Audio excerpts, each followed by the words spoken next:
नमस्कार दोस्तों, जैसा कि हम वर्ल्ड ज्योग्राफी में मैपिंग के क्लासेस इस समय कंटिन्यू आपको दे रहे हैं, जो कि आपकी आगामी परीक्षाओं के लिहाज से काफ़ी फ़ायदेमंद साबित होंगी।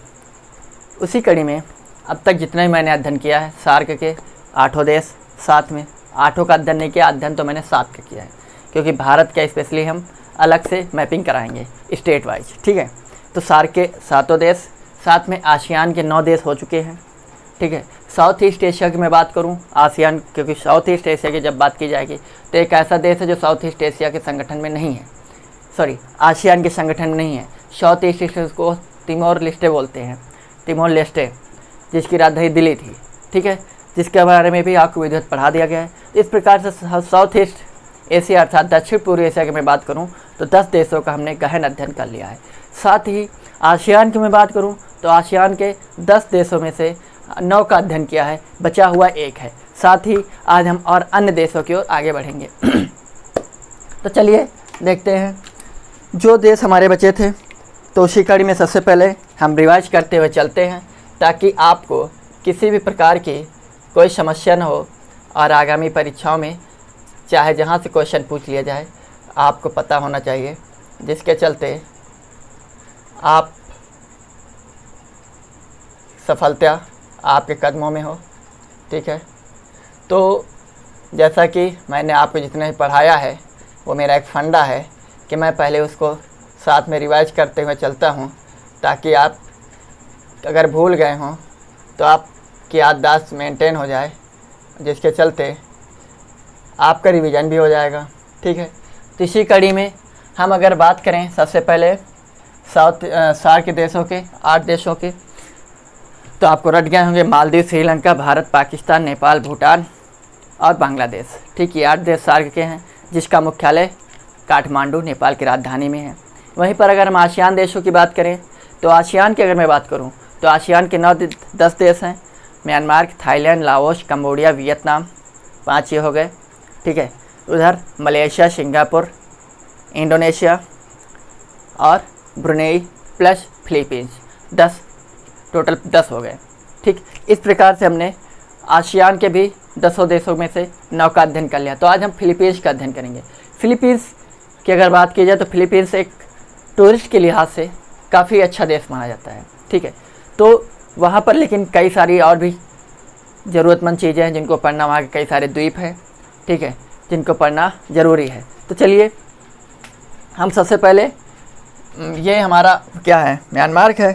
ठीक है, म्यांमार के बाद थाईलैंड आएगा। चलो ऐसे म्यांमार बना देते हैं टेम्परेरी, क्योंकि मैंने आपसे बोल दिया था कि मैप पर भैया टेम्परेरी चलेगा। ठीक है, थाईलैंड हो गया। थाईलैंड के आगे आ गया था लाओस। ठीक, लाओस के बाद आपका आ गया था कंबोडिया। कंबोडिया के इधर से ये टच करता, चीन को टच करता हुआ आपका आ गया वियतनाम। ठीक, यहाँ पर कंबोडिया हो जाएगा, ये पूरा एरिया कंबोडिया का हो जाएगा। ये जो आपको ब्लैक कलर से दिखाई दे रहा है ये कंबोडिया हो जाएगा। ठीक, यहाँ पर आगे आपका मलेशिया और सिंगापुर जुड़ जाएगा। यहाँ पर सुमात्रा, जावा, बाली, तिमोर लेस्टे हो जाएगा। ठीक है, इसी के आगे मैं अगर बात करूँ तो मैं इसको रफ करके आगे चलेंगे फिलीपींस के स्पेशली। ठीक है, रीज़न ये है कि फिर स्पेस बचेगा नहीं, और स्पेस बचेगा नहीं तो आपके समझ में आएगा नहीं।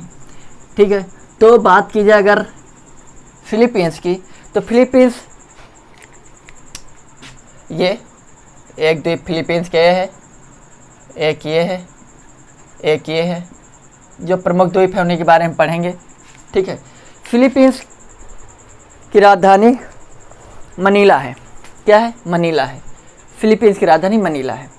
फिलीपींस की जो राजधानी है, ये जो प्रमुख 4 द्वीप हैं इनके, ये है लुजोन द्वीप। कौन सा है? लुजोन, लुजोन द्वीप। इसको बोलेंगे पालावान, इसको बोलेंगे मिंदोरो, इसको बोलेंगे मिंडनाओ। ये प्रमुख 4 द्वीप हैं। यहीं पर अगर आप ध्यान से देंगे तो एक छोटा सा द्वीप है सेबू कुछ करके है। ठीक है, तो अगर बात फिलीपींस की जाए तो यहाँ जो लुजोन द्वीप है लुजोन द्वीप जो है फिलीपींस का काफ़ी मतलब एक ऐसा द्वीप है जहाँ पर कृषि वृषि होती है। कृषि के लिहाज से यहाँ पर फिलीपींस की 90% जनसंख्या सिर्फ और सिर्फ लुजोन द्वीप पर ही निवास करती है और ये फिलीपींस का सबसे बड़ा द्वीप भी है लुजोन। और इसी लुजोन द्वीप पर ही फिलीपींस की राजधानी मनीला है। फिलीपींस की राजधानी मनीला इसी द्वीप पर है। ठीक, मनीला, फिलीपींस की राजधानी मनीला। मनीला में ही 2 प्रमुख संगठन हैं अंतर्राष्ट्रीय। पहला तो अंतर्राष्ट्रीय चावल अनुसंधान केंद्र मनीला में है, अंतर्राष्ट्रीय चावल अनुसंधान केंद्र मनीला में। ठीक, वहीं पर अगर बात की जाए एडीबी यानी Asian development bank, ADB Asian development bank की अगर बात की जाए तो इसका भी मुख्यालय कहाँ है? मनीला में है। जो भी बड़े बड़े लोन हैं एडीबी से ही लिए जाते हैं, यानी अर्थात एशियन डेवलपमेंट बैंक। ठीक, जिसके चलते और यहाँ पर और क्या है? चावल, अंतर्राष्ट्रीय चावल अनुसंधान केंद्र, अंतर्राष्ट्रीय चावल अनुसंधान केंद्र। ठीक, यहाँ पर अगर राष्ट्रीय अनुसंधान की बात की जाए तो वो हमारे उड़ीसा में है, कटक में। ठीक, उड़ीसा के कटक में चावल अनुसंधान, राष्ट्रीय चावल अनुसंधान केंद्र उड़ीसा के कटक में है।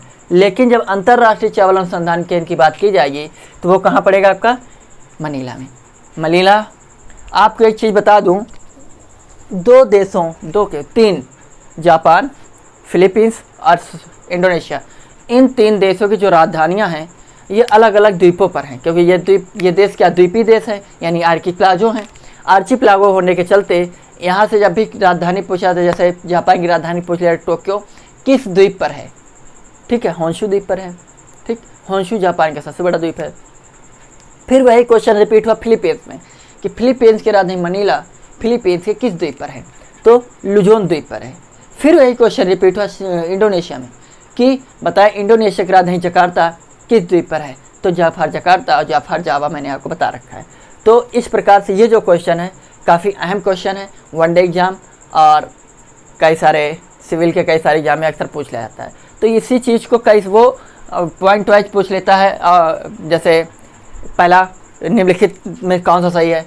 फिलीपींस की राजधानी मनीला है, ऑप्शन 2। दूसरा नंबर मनीला जो कि फिलीपींस की राजधानी और लुजोन द्वीप पर है।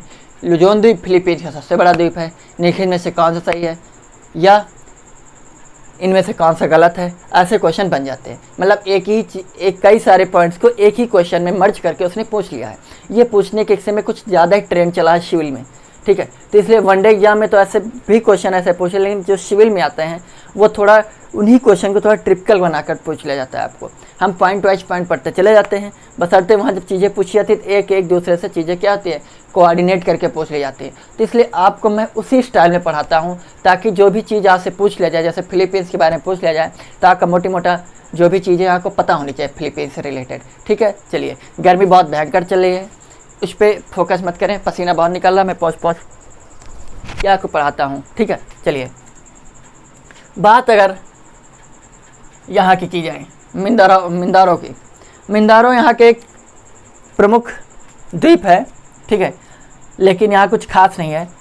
पालवान भी एक इनका ये जो द्वीप है ना, इनका क्रम पूछ लिया जाता है कि निम्नलिखित द्वीप कौन सा है, या मिंडानाओ किस देश का द्वीप है, फिलीपींस का, या मंदारो किसका है। तो ये सारी चीज़ें आपको पता होनी चाहिए। ठीक है, मिंदोरा, कहीं मिंडारो मिलता है, कहीं मिंदोरो मिलता है, कहीं मिंदोरा मिलता है, ऐसा ही होता है। ठीक है, मिंदोरा होता है एग्जैक्टली जो बुकों में लिखा होता है, कहीं कहीं मिंदारो भी मिल जाता है, इसलिए कंफ्यूज मत होना। ठीक, ये है मिंडानाओ।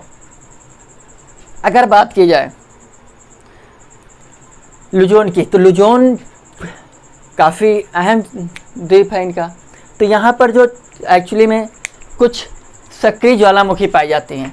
एक तो सेंट टॉमस यहाँ पर पाई जाती है, पूरा Saint Thomas Pinatubo, Saint Thomas Pinatubo, Saint Thomas Pinatubo. ठीक है, सैन कार्लोस और Mindoro, San Carlos plus Mindoro. ठीक, ये कुछ प्रमुख ज्वालामुखी। मिंदारा जो है मिंदारो द्वीप पर पाई जाती है। ठीक है, लेकिन ये तीनों जो हैं ये दोनों तीनों, हाँ, ये लुजोन पर पाई जाती है, लुजोन द्वीप पर, लुजोन पर। क्लियर। और ये जो सेंट टॉमस है ना, सेंट टॉमस एक नदी भी है फिलीपींस में, लुजोन द्वीप पर ही प्रवाहित होती है, और ये फिलीपींस की सबसे लंबी नदी है, ये भी आपको पता होना चाहिए। सेंट टॉमस एक सक्रिय यानी एक्टिव वोल्केनो है with A largest river specially in Philippines. ठीक है, खासकर फिलीपींस की सबसे लंबी नदी है, तो ये भी आपको पता होना चाहिए, क्योंकि यही सारी चीज़ें आपसे पूछ ली जाती है। और यहीं से जब कोई पूछ ले सेंट टॉमस क्या है, तो ऐसा नाम लगता है जैसे कोई बड़ी हस्ती, बड़े व्यक्तित्व वाले व्यक्ति का नाम होगा। तो सेंट टॉमस इसलिए एक नदी है, कहाँ की है, फिलीपींस की है। ठीक है, तो ऐसे जब क्वेश्चन पूछ रहे थे तो तब हम कहते रहे यार पता नहीं कहाँ से पूछ लेता है, मुझे पता ही नहीं चलता है। ठीक है, ये सारी चीज़ें आपको पता होनी चाहिए, क्योंकि अगर आपको एग्जाम में बैठना है तो चीज़ें आपको पता होना चाहिए। दूसरी चीज़, अगर बात की जाए इनकी मिंदारो की, मिंदारो एक मिंडनाओ पे एक जनजात पाई जाती है, वो जनजात है बैगाओ। बैगाओ यहाँ पर इनकी एक जनजात पाई जाती है, बैगाओ। अक्सर पूछ रहा था जनजातियों को उसमें मैच करने में दे दिया जाता है, ठीक, कि बैगाओ देश सामने होगा, किस देश की है। ठीक है, ऐसी चीज़ें तो आपको पता होना चाहिए। यह लदान कहाँ की है, आपको पता होना चाहिए। तो ये सारी वियतनाम की है, कहाँ, मलेशिया की लदान जनजाति है, सॉरी शिमांग जनजाति है, और लद्दाख वहाँ जो कृषि शिमांग जनजाति जो कृषि करते हैं उसको लद्दाख बोलते हैं। तो ये सारी चीज़ें, तो मिंडनाओ फिलीपींस की जनजाति कौन सी है, बैगाओ। और बैगाओ क्या है, किस द्वीप पर, मिंडनाओ, स्पेशली मिंडनाओ द्वीप पर पाई जाती है बैगाओ जनजाति। क्लियर। अगर बात की जाए फिलीपींस की, तो यहाँ पर जो लुजोन है, लुजोन पर नदी प्रवाहित हो रही है, साथ ही ज्वालामुखी भी तो हैं, लेकिन यहाँ पर चावल की खेती भी अच्छी खासी की जाती है।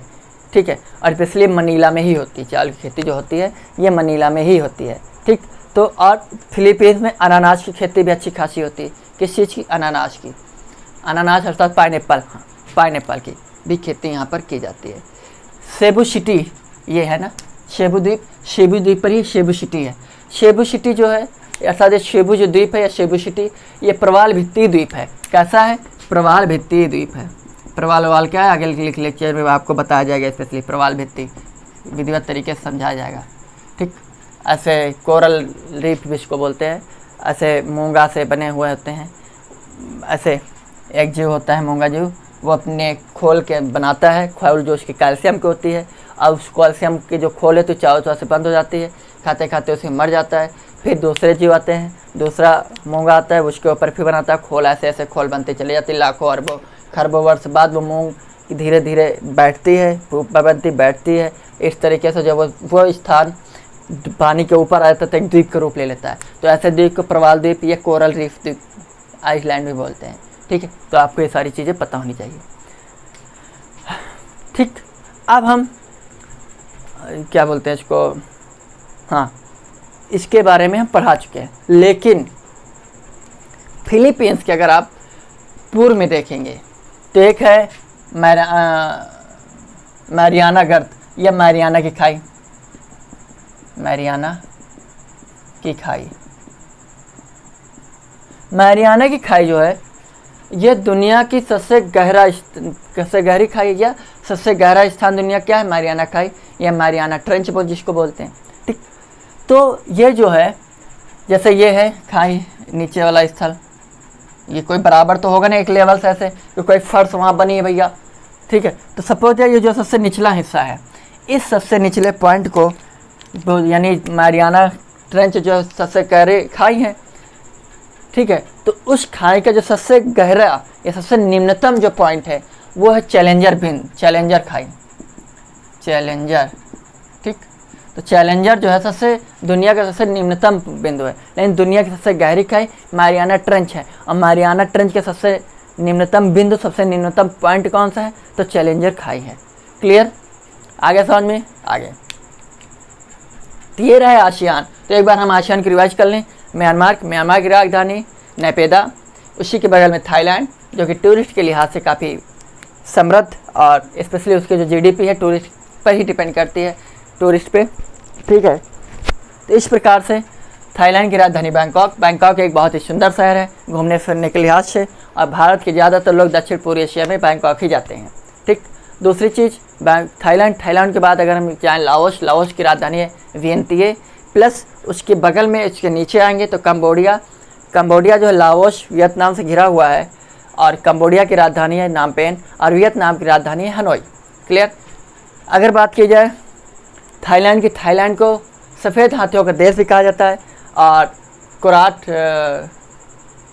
कराट यहाँ पे एक पठार मैंने आपको पढ़ाया था। म्यांमार का में एक पठार था सान का पठार। म्यांमार के में 3 मैंने आपको नदियाँ पढ़ाई थी, एक कालादार नदी प्लस इरावदी प्लस आपकी शाल्विन। इरावदी और शाल्विन के बीच में शान का पठार था। शान का पठार स्पेशली ग्रेफाइट और नीलम के लिए ज़्यादा फेमस है, ठीक। ये सारी चीज़ें प्लस म्यांमार के में भारत जो प्रोजेक्ट बना रहा है मल्टी मॉडल प्रोजेक्ट, किस नदी पर बना रहा है? कालानाद नदी पे। कहाँ से? भारत के कोलकाता बंदरगाह से, इन म्यांमार के किस बंदरगाह? सितवे बंदरगाह पे। क्लियर। आगे थाईलैंड की बात की जाए तो थाईलैंड जो है एक नहर बना रहा था, क्रॉ नहर, लेकिन बनी नहीं है, ठीक है। वो बनेगी कि नहीं बनेगी, लेकिन पर्यावरण का हवाला देगा कि पर्यावरण को नुकसान पहुंचेगा, वहाँ के जीव जंतुओं को नुकसान पहुंचेगा। जलवायु वहाँ की दूसरी है, जलवायु को भी प्रॉब्लम होगी, जलवायु चेंजेस होने की समस्या रहेंगी। इस सब चीज़ों को ध्यान में रखते हुए पर्यावरण का पॉइंट देकर थाईलैंड को रोक दिया जाता है। प्लस थाईलैंड के आगे अगर हम बढ़ें लाओस, तो लाओस को 1000 हाथियों का देश कहा जाता है। क्लियर। लाओस एक लैंडलॉर्ड कंट्री है। तो अगर क्वेश्चन यहाँ से कैसे बनेगा, आसियान देशों में लैंडलॉर्ड कंट्री में कौन सा है, तो आपको पता होना चाहिए लाओस आसियान में, और आसियान में एक ही देश है जो क्या, या दक्षिण पूर्व एशिया में एक ही देश है जो लैंडलॉक्ड है, यानी भू स्थल देश है, तो कौन है? लाओस है। क्लियर। वहीं पर कंबोडिया में एक बहुत ही प्रसिद्ध मंदिर है अंकोरवाट मंदिर, दुनिया में जाना माना मंदिर है, और इसलिए दक्षिण पूर्व एशिया का बहुत ही प्रसिद्ध मंदिर है, और वह मंदिर भगवान विष्णु के लिए जाना जाता है, और उसको बनवाया था सूर्यवर्मन ने, ठीक। दूसरी चीज़ अगर बात की जाए हाँ किसकी? कंबोडिया में एक शहर है जो कि थाईलैंड और कंबोडिया की बॉर्डर पर है, वो पड़ता है प्रिया विहार। अक्सर क्वेश्चन पूछ जाता है प्रिया विहार कौन से 2 देशों का विवादित शहर है, ठीक है, तो वो है कंबोडिया और थाईलैंड का। थाईलैंड रबड़ के लिए बहुत ज़्यादा उत्पादन होता है, सबसे ज़्यादा उत्पादन, सबसे ज़्यादा निर्यात थाईलैंड का ही होता है। क्लियर। साथ में अगर बात की जाए तो जो थाईलैंड में रबड़ की रोपड़ कृषि भी होती है। रोपड़ कृषि अर्थात जैसे जो धान हम पहले बोते हैं, वो जगाते हैं, उनके बाद उनको उखाड़ते हैं, फिर खेत में पानी भरकर फिर से उनको गाड़ते हैं, तो एक रोपड़ कृषि होती है। उसी प्रकार रबड़ की भी रोपड़ कृषि थाईलैंड करता है। क्लियर। अगर बात की जाए वियतनाम की, किसकी? वियतनाम की, तो वियतनाम पहले 2 भागों में डिवाइड था, उत्तरी वियतनाम, दक्षिणी वियतनाम। उत्तरी वियतनाम में रूस का अधिकार था, दक्षिणी वियतनाम पे यूएसए का अधिकार था, लेकिन दोनों एक दूसरे से सहमत हो गए और उन दोनों ने दोनों देशों को मार भगाया। इस प्रकार से वर्तमान में एक ही देश है, वह है वियतनाम। वियतनाम में चीन की बहुत सारी कंपनियाँ बड़ी आकर रह रही हैं, अर्थात अपना प्रोडक्शन चालू किए हैं, तो इस लिहाज से भारत को चीन की जगह वियतनाम से सामान खरीदना चाहिए, क्योंकि उसी रेट पर वियतनाम दे देगा, आराम से दे देगा, ठीक। वियतनाम के 2 द्वीप हैं, पैराशेल और स्पितले, जो कि पेट्रोलियम उत्पादन केंद्र हैं, और उन पर भारत की ओएनजीसी कंपनी निकालती है। इस समय ओएनजीसी के अध्यक्ष हैं, कौन है? संबित पात्रा, ठीक। वहीं पर अगर हम नीचे आएँ, मलेशिया और सिंगापुर जिस भूभाग पे रहते हैं उसको मलाया प्रायद्वीप बोलते हैं, और मलाया प्रायद्वीप पे क्वेश्चन बहुत पूछाता है, तो दो देश रहते हैं, एक मलेशिया, दूसरा सिंगापुर की राजधानी सिंगापुर, मलेशिया की राजधानी कुआलालंपुर, लेकिन मलेशिया की प्रशासनिक राजधानी पुत्रजाया है। तो पुत्रजाया जो है बोर्नियो प्रायद्वीप पे पड़ेगा आपका, जो बोर्नियो प्रायद्वीप पे मलेशिया का अधिकार है, वहाँ पर पुत्रजाया पड़ेगा। इसलिए इन मलेशिया के जितना भी प्रशासनिक वर्कर्स है, अर्थात जितना भी ए लेवल का यानी ए स्टडी का जितना भी वर्कर है, वो सारा पुत्रजाया पे रहता है, ठीक है। वहीं पर कंबोडिया की राजधानी बोल दिया तो ना, नामपेन। हाँ, आगे सिंगापुर की राजधानी सिंगापुर को क्या बोलते हैं? पोर्ट ऑफ कॉल, अर्थात व्यापार की दृष्टि से, या क्या बोलते हैं उसका, अंतर्राष्ट्रीय व्यापारिक चौराहा बोलते हैं। क्योंकि वहाँ से बड़े बड़े पानी जहाज़ आते जाते हैं, तो पानी के जहाज़ों में रिफिलिंग की जाती है, जिसके चलते वो बिकता है, तेल वेल वहाँ पर लोग भरते हैं, साथ ही वहाँ पर लोग रुक के खाते पीते हैं, इसलिए वहाँ की जो GDP है बहुत ज़्यादा ग्रोथ कर जाती है। सिंगापुर के बाद के साथ अच्छे संबंध हैं, ठीक है। प्लस अगर हम इंडोनेशिया में जाएं तो सिंगापुर या मलाया प्रायद्वीप और सुमात्रा के बीच में एक जलसंधि है जिसको मलक्का जलसंधि बोलते हैं। मलक्का वो मार्ग है, कई बार क्वेश्चन पूछा गया किस मार्ग से होकर पानी के जहाज दक्षिण चीन सागर से अरब सागर हिंद महासागर में प्रवेश करते हैं, तो मलक्का मार्ग से। सुमात्रा इंडोनेशिया की बात की जाए तो इंडोनेशिया पे 13,000 द्वीप हैं, 13,000 द्वीपों में से 6,000 द्वीपों पर लोग निवास करते हैं। उसका जो सबसे प्रमुख द्वीप है वो है सुमात्रा और जावा। जावा एक कृषि के लिहाज से काफ़ी संपन्न द्वीप है, इसलिए वहाँ पर सबसे ज़्यादा जनसंख्या निवास करती है। अगर बात की जाए जावा की, तो जावा जो है दुनिया का सबसे बड़ा जन घनत्व वाला द्वीपीय शहर है, जन घनत्व वाला द्वीप है। क्लियर। प्लस सुमात्रा में कई सारे एक्टिव ज्वालामुखी पाए जाते हैं। सुमात्रा और जावा के बीच में एक जलसंधि है जिसको बोलते हैं सुंडा जलसंधि। क्लियर। आगे चलते हैं। सुमात्रा के बगल में एक द्वीप है बाली द्वीप। बांदुंग जो है सुमात्रा में है, और बांदुंग जो है किसके लिए फेमस है? बांदुंग स्पेशली शिनकोना के लिए फेमस। और शिनकोना किससे प्राप्त किया जाता है? कौन सी छाल है वो? शिनकोना जो है, चलो याद आगे बताएंगे, बता तो दिया आपको, पहले भी देख लेना। शिनकोना जो है उसकी छाल से, एक पेड़ उसकी छाल से प्राप्त किया जाता है, लेकिन उसकी जगह क्लोरोक्विनोन दवा आ चुकी है मलेरिया के लिए, वो उसको ठीक करते हैं, उसकी जगह उसको इस्तेमाल हम अब करते हैं। ठीक है। अगर देखा जाए कि इंडोनेशिया का जो बाली द्वीप है, बाली द्वीप को हिंदू द्वीप भी बोलते हैं। इंडोनेशिया की राजधानी जकार्ता को दक्षिण पूर्व एशिया का कोलकाता भी बोलते हैं।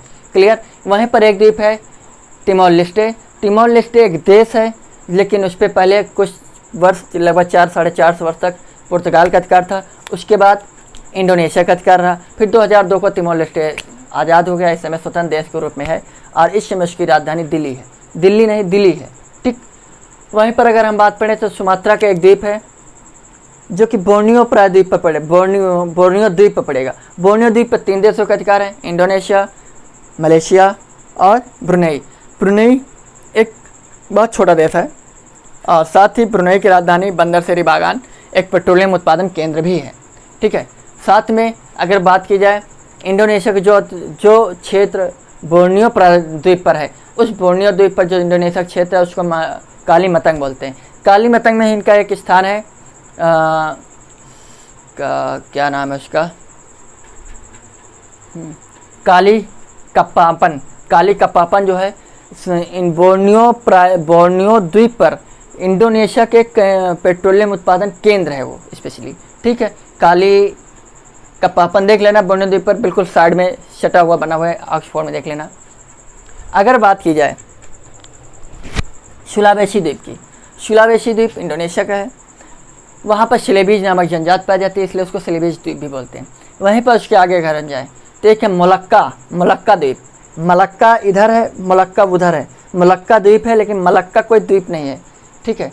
तो मलक्का जो द्वीप है, मलक्का द्वीप पर एक मलक्का द्वीप स्पेशली मसालों के लिए जाना जाता है, इसलिए उसको स्पाइसी आइलैंड भी बोलते हैं, प्लस उसको मसालों वाला द्वीप भी बोलते हैं। और वो किस मसाले के स्पेशली फेमस है? दालचीनी के लिए। ठीक है। तो ये, और साथ में फिलीपींस मैंने आपको पढ़ा दिया। ये रहा रिवीजन आज का। अब हम चलते हैं चीन की ओर। चीन जो कि हमारा दूसरा सबसे प्रतिद्वंदी देश है। पाकिस्तान को हम नज़रअंदाज कर दें, अब हम चीन पर फोकस करेंगे। चीन की अगर बात की जाए तो चीन एक आर्थिक दृष्टि से, राजनीतिक दृष्टि से, सामाजिक दृष्टि से, सांस्कृतिक दृष्टि से तो नहीं कह सकते, लेकिन राजनीतिक, सामाजिक और आर्थिक दृष्टि से काफ़ी संपन्न देश है। क्लियर। चलिए देखते हैं। चीन जो है,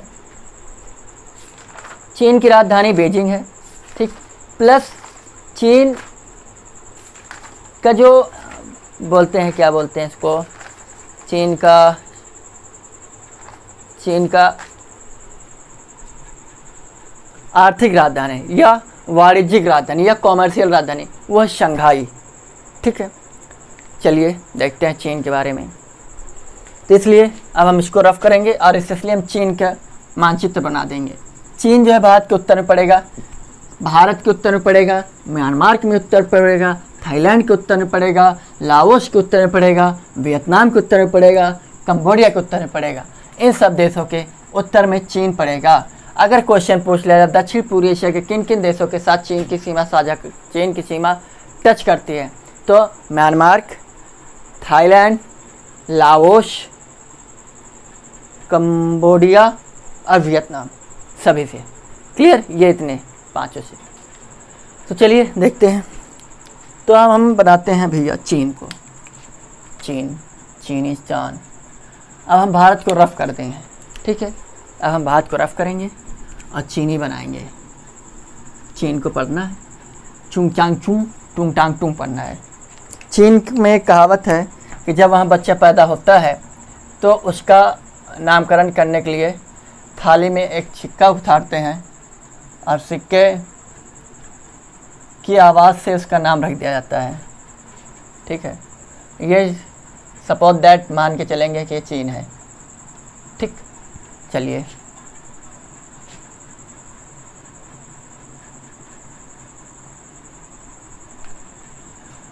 चीन को हम इसे 4 से 5 भागों में डिवाइड करके पढ़ेंगे। चलिए,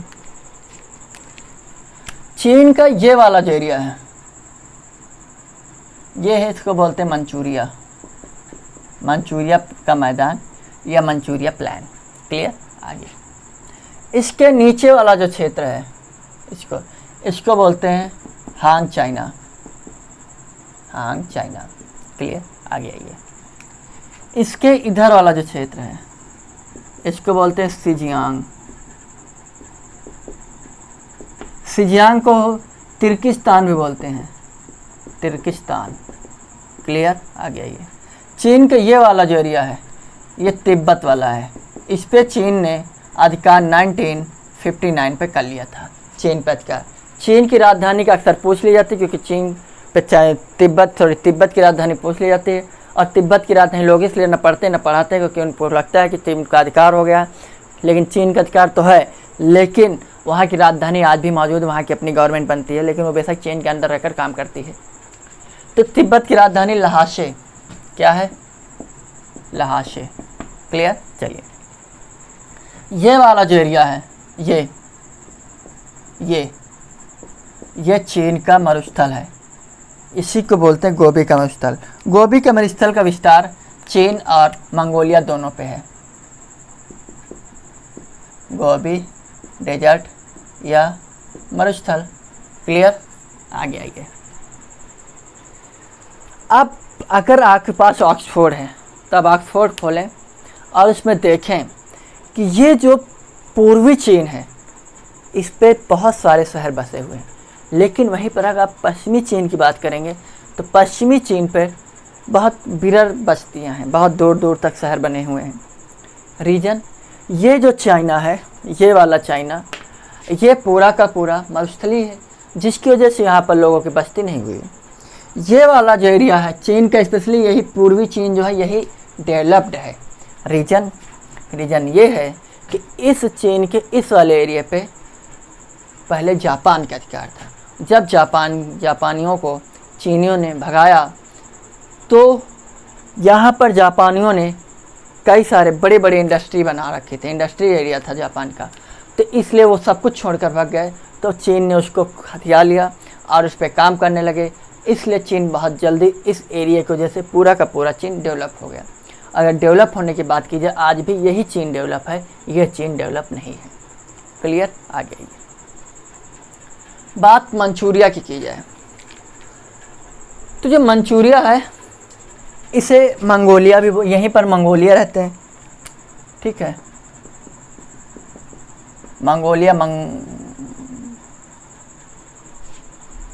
मंगोलिया देश में भी रहते हैं, ठीक। आगे आइए। चीन का ये वाला जो एरिया हांग चाइना में ही जो सच्चे चीनी, अर्थात जो असली चाइनीज हैं, असली चाइनीज हांग चाइना में ही पाए जाते हैं। और हांग चाइना में ही इनकी जो भाषा है मंडारिन, वो यहीं पर बोली जाती है। और दुनिया की सबसे ज़्यादा बोली जाने वाली भाषा मंडारिन है, चाइनीज भाषा है एक मंडारिन है, और मंडारिन दुनिया में सबसे अधिक बोली जाने वाली भाषा है। क्लियर?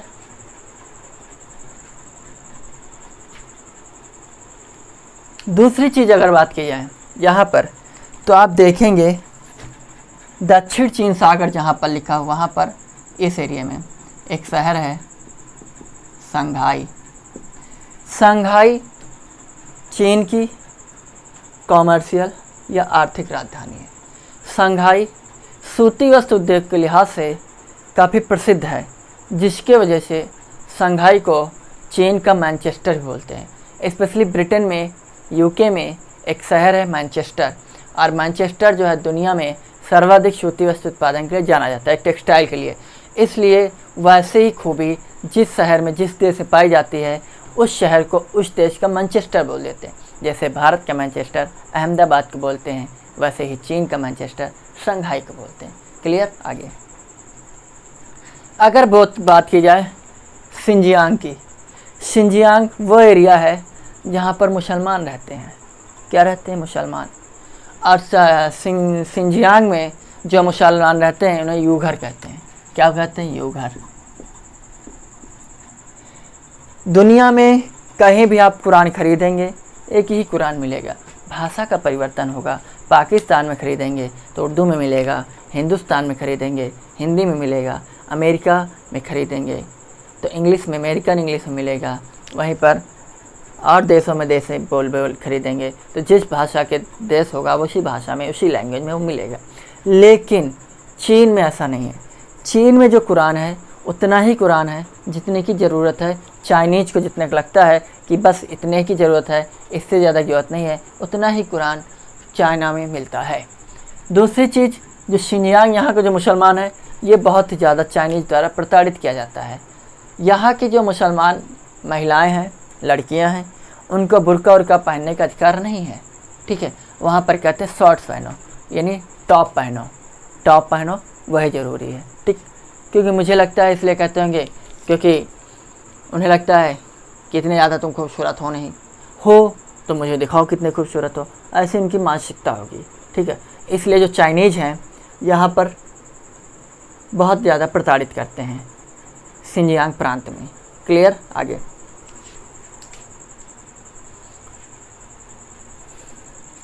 आक्साई जो चाइना है, आक्साई चीन वही है आपके यहाँ जो मैंने हमारे यहाँ लद्दाख पे जो कब्जा कर रखा उसी आक्साई चीन बोलते हैं। ठीक है? यहाँ के जो पहले नेता थे माओ त्से-तु। कौन थे? माओ त्से-तु।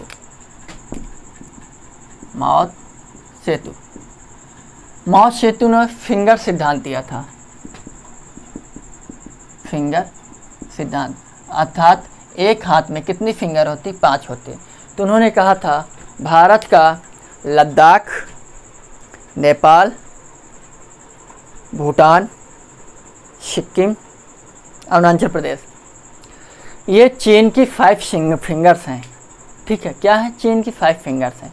उनका कहना था चीन का यहाँ तक अधिकार है। ठीक है? ये सारी बातें आपको पता होनी चाहिए क्योंकि कई बार क्वेश्चन पूछा गया है फिंगर सिद्धांत किसका था, या किस देश से संबंधित था, या किसने दिया था। क्लियर? आगे बात की जाए शंघाई की, तो शंघाई चीन का सबसे बड़ा शहर है। दूसरी चीज़, शंघाई दुनिया के एक ऐसा देश है जो बिना राजधानी वाला सबसे बड़ा शहर है। चाइनीज़ बिना राजधानी वाला सबसे बड़ा शहर क्या है? चाइनीज़ है। बात अगर मंचूरिया प्रदेश की करें, मंचूरिया मैदान की करें, तो मंचूरिया का जो मैदान है, ठीक है, यहाँ पर स्टेपी घास पाई जाती है। स्टेपी घास का मैदान है मंचूरिया। यहाँ पर 40 से 60 सेंटीमीटर बारिश होती है प्रतिवर्ष। ठीक है? और ये प्राचीन पर्वत पठारों से घिरा हुआ है मंचूरिया का मैदान। ठीक है?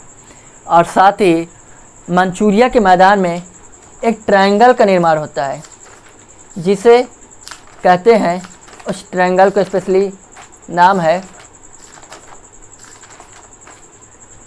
Mukden triangle, Mukden golden triangle. हमने आपको दो गोल्डन ट्रायंगल पढ़ा दिए। एक शार्क में था ओपीएम गोल्डन ट्रायंगल, अर्थात अफीम के लिए प्रसिद्ध था। पाकिस्तान, अफगानिस्तान, ईरान दूसरा एक ट्रायंगल मैंने आपको आसियान में पढ़ाया है, क्या बोलते हैं उसको, मेकांग गोल्डन ट्रायंगल, क्योंकि वह मेकांग नदी के लिए विवादित, जल विवादित से संबंधित ये देश हैं, तो इनको मेकांग गोल्डन ट्रायंगल बोला जाता है। मेकांग गोल्डन ट्रायंगल में म्यांमार, थाईलैंड और लाओस आते हैं। ठीक, उसी प्रकार एक है Mukden triangle, Mukden triangle, Mukden golden triangle, Mukden golden triangle, Mukden golden triangle. Clear? Mukden golden triangle लौह इस्पात के लिए जाना जाता है। किसके? लौह इस्पात, आयरन स्टील के लिए जाना जाता है। चलिए जानते हैं क्या है भैया आयरन स्टील। यहाँ पर जो 3 शहर हैं, शेंगयांग, शेंगयांग, ठीक, एक शेंगयांग है, दूसरा है आंशान और फ्यूशन, आंशान, और एक है फ्यूशन, फ्यूशन। ठीक, अगर बात की जाए आंशान की, तो आंशान जो है यहाँ पर लिग्नाइट कोयला पाया जाता है। कौन सा कोयला पाया जाता है आंशान पर? लिग्नाइट कोयले के लिए फेमस है। लिग्नाइट, लिग्नाइट कोयले के लिए आंशान फेमस है। साथ ही ये चीन का पिट्सबर्ग भी है, पिट्सबर्ग भी है। पिट्सबर्ग जो है एक्चुअली में लंदन में है। पिट्सबर्ग जो है लौह इस्पात के लिए काफ़ी प्रसिद्ध शहर है, इसीलिए वैसी सिचुएशन जिस शहर में होती है उसे उस देश का पिट्सबर्ग बोलते हैं। तो आंशान में अच्छी खासी मात्रा में लौह इस्पात पाया जाता है। क्लियर? अगला आंशान की बात करें तो आंशान को चीन की लौह इस्पात राजधानी कहा जाता है। आंशान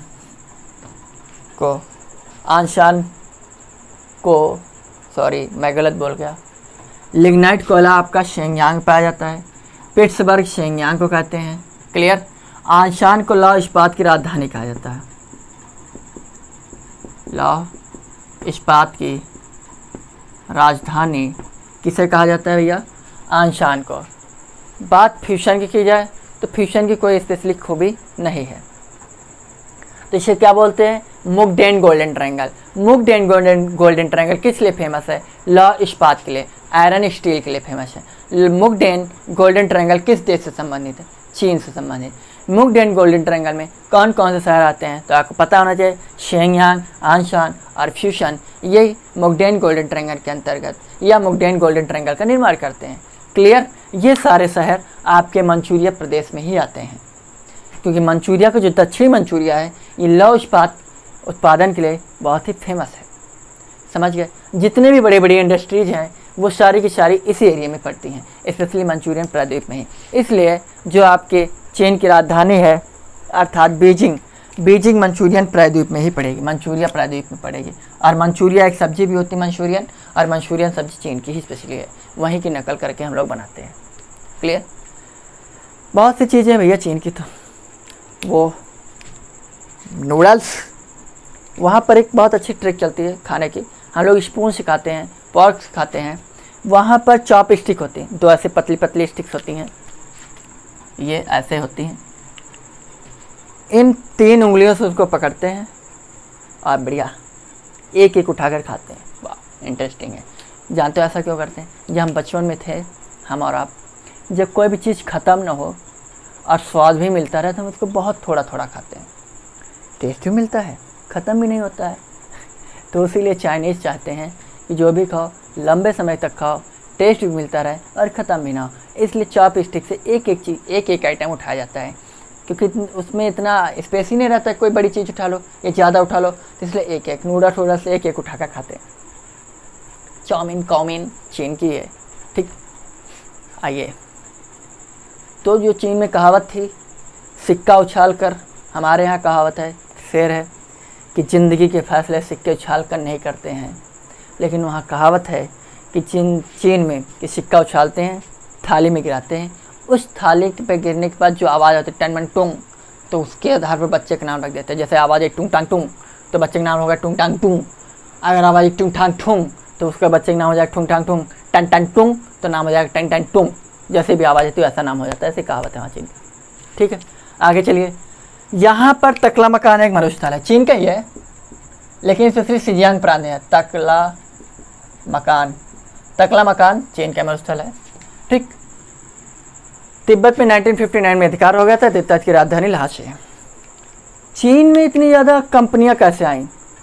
चलो इसके पीछे की अच्छी कहानी। यूएसए इंडस्ट्रियल क्षेत्र से काफ़ी प्रोत्साहित देश है, बहुत ज़्यादा प्रोत्साहित किया गया और बहुत सारी बड़ी बड़ी कंपनियां यूएसए में हैं। यूएसए में अगर एक लेबर चार्ज देखा जाए तो कम से कम 2000 रुपये पड़ेगा लेबर चार्ज यूएसए में। तो चीन ने कहा, जितने भी कंपनियां थे, कि आप हमारे यहाँ ये सब्सिडी मुक्त, ठीक, ट्रैफिक मुक्त मार्ग देंगे, सब्सिडी मुक्त व्यापार करेंगे, प्लस आपको सस्ते दाम में लेबर देंगे। अगर अमेरिका में आपको 2000 रुपये पर लेबर है तो हम अपने यहाँ 200 रुपये पर लेबर पर देंगे। तो कंपनियों ने कहा अच्छा, यहाँ पर जितने लेबर हम एक रखते हैं, जितने रुपए उतने में वहाँ तो 10 रख लेंगे। उसने यहाँ भी नहीं, इतने पे नहीं, उसने कहा वेल ट्रेन लेबर मैं दूंगा आपको, अर्थात अगर आपको ड्राइवर चाहिए तो ड्राइवर दूंगा, अर्थात आपको अगर स्वीपर चाहिए तो स्वीपर दूंगा, अगर आपको मैकेनिक चाहिए तो मैकेनिक दूंगा, ऑपरेटर चाहिए तो ऑपरेटर दूंगा। मतलब वेल क्वालिफाइड, यानी अपने अपने काम में माहिर लोगों को दूंगा। भारत जैसा नहीं दूंगा कि अगर लेबर है ईंट गारा करने वाले तो उससे कह दो भैया गाड़ी चलानी है, हाँ चला देंगे, भैया पेंट करना है, हाँ कर देंगे, भैया थोड़ा बिजली करवानी, हाँ लग्घा लेकर बिजली बना देंगे हमारे यहाँ, ठीक है, गाड़ी चला देंगे, ठोक देंगे, पेंट दीवार रंग जाएगी तो कैसी रंगेगी इसका कोई ठिकाना नहीं। तो ये है बात की लेबर। उसने यहाँ तक भी वो नहीं रुका, उसने ये कहा कि अगर आपके यहाँ लेबर कोई बदतमीजी आपके साथ करता है, हमारे यहाँ का लेबर अगर आपके साथ कोई बदतमीजी करता है तो आप मुझे बताएंगे, लेबर से कुछ नहीं बोलेंगे, हम उसको तुरंत बर्खास्त कर देंगे उस काम से। लोगों ने कहा बहुत अच्छी चीज़। वो अभी रुका नहीं, उसने कहा हम लेबरों को वेल पंक्चुअल करके देंगे आपको, अर्थात अगर आपको 8 बजे जरूरत है तो लेबर आपको 8 बजे मिलेगा, 10 बजे जरूरत है तो लेबर आपको 10 बजे मिलेगा, यानी टाइम का पक्का लेबर दूंगा आपको, वेल ट्रेन लेबर दूंगा। तो उसने कहा इससे अच्छी क्या बात, कंपनियां सारी की सारी, ज़्यादातर कंपनियां चीन में आके, इसीलिए चीन की अर्थव्यवस्था बहुत आगे चलती है। पहले दूसरे नंबर की है, शायद दूसरे नंबर की है चीन की अर्थव्यवस्था, ठीक है। तो इसलिए चीन बहुत आगे बढ़ गया था। चीन का एक प्रमुख शहर है वुहान तो भैया उसने तो अपना नाम ही फेमस कर दिया, उसके नाम से चीन का नाम चलता है कि वुहान का नाम लेता, चीन भैया आओ, वही है कोरोना का जन्मभूमि है। जय हो कोरोना की जन्मभूमि को प्रणाम करता हूँ, शत नमन करता हूँ। अगर कभी सौभाग्य मिला तो वुहान जाऊँगा, वहाँ की मिट्टी को मैं माथे लगाऊँगा, क्योंकि वुहान वो शहर है जिसने पूरी दुनिया के छोटे से एक वायरस से पूरी दुनिया में तहलका मचा दिया, ठीक है।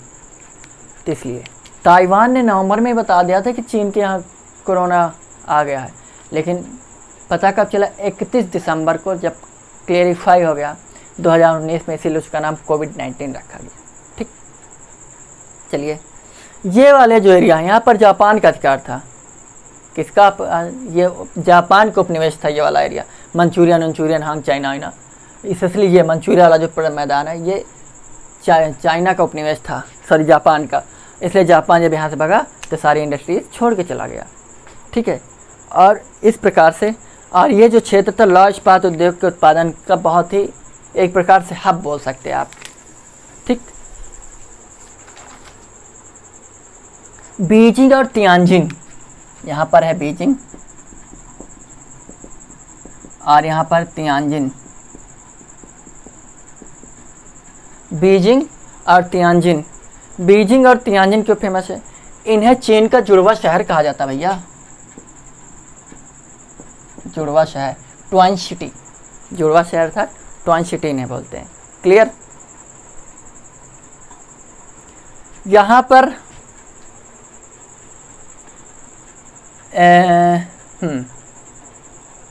अगर बात की जाए यहाँ पर वुहान की, तो वुहान जो है लौह इस्पात के लिए फेमस, साथ ही सूती वस्त्र भी बहुत अच्छे, सूती वस्त्र के लिए भी वुहान फेमस है। बाकी दुनिया में किस लिए फेमस है उसको पता ही है आपको। यहाँ का एक गुआंगझोउ,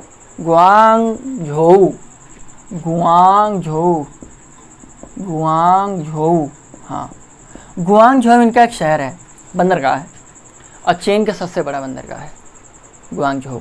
यहाँ पर अगर आप देखें, हांग चाइना में 2 शहर हैं, एक है मकाऊ पर है, हाँ, एक है हांगकांग,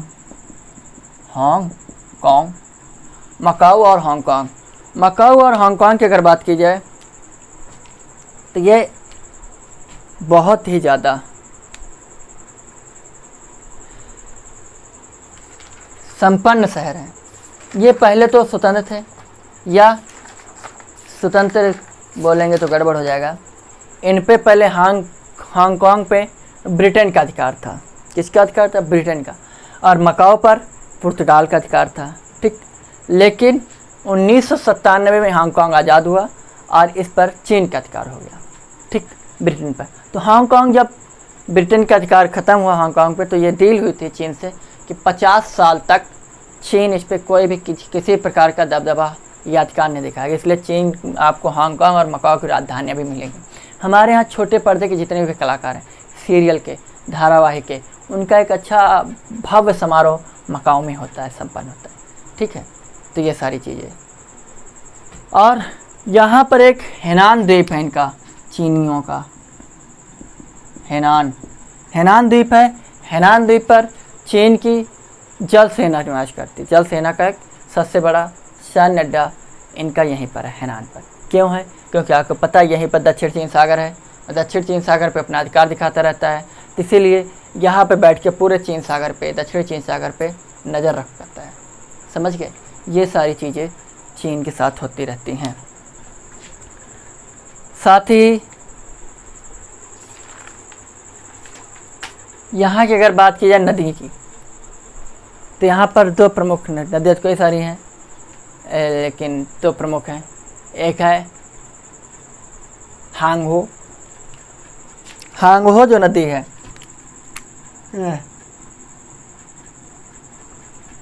पीले सागर में अपना जल गिराती है। इसे पीली नदी भी बोलते हैं, क्योंकि जब हवा पश्चिम से पूर्व की ओर प्रवाहित होती है तो इस गोभी का मरुस्थल, तकलामकान के मरुस्थल से धूल मिट्टी के कण उड़ उड़ के इस नदी में आकर गिरते हैं, जिसकी वजह से इस नदी का जल पीला नजर आने लगता है। और ये अपने साथ या साथ बहाकर जिस सागर में गिराती है, उस सागर का पानी भी पीला हो जाता है, अर्थात उस सागर को पीला सागर बोलते हैं। हांगहो नदी को चीन का शोक भी बोला जाता है।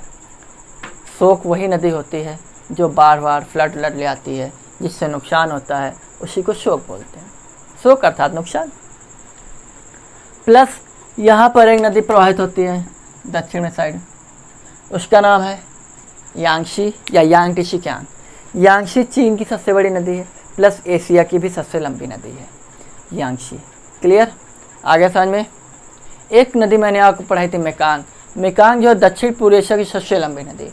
स्पेशली तिब्बत के पठार से निकलती है, और वो 5 तिब्बत को अगर ले लें तो 5 देश, तिब्बत या चीन, plus Myanmar, Thailand, Laos, Cambodia होते हुए अपना जल सागर में गिरा देती है। समझ गए? ये थी मेकांग, और मेकांग दक्षिण पूर्व एशिया की सबसे लंबी नदी है।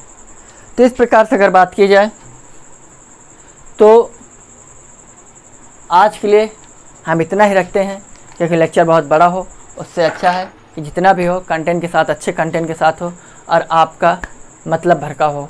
और बहुत लंबा लेक्चर होता है तो लोग देखते ही ऊप टाइप आ जाती है। वैसे अगर आपको कम से कम घंटे 1.5 घंटे का लेक्चर देखने की आदत नहीं है तो उसमें उसको बनाइए, आप उसको मेंटेन करिए अगर आपको नॉलेज गेन करना है तो। ठीक है, आज के लिए इतना ही। आप सभी का बहुत बहुत धन्यवाद। Thank you. जय हिंद, जय भारत।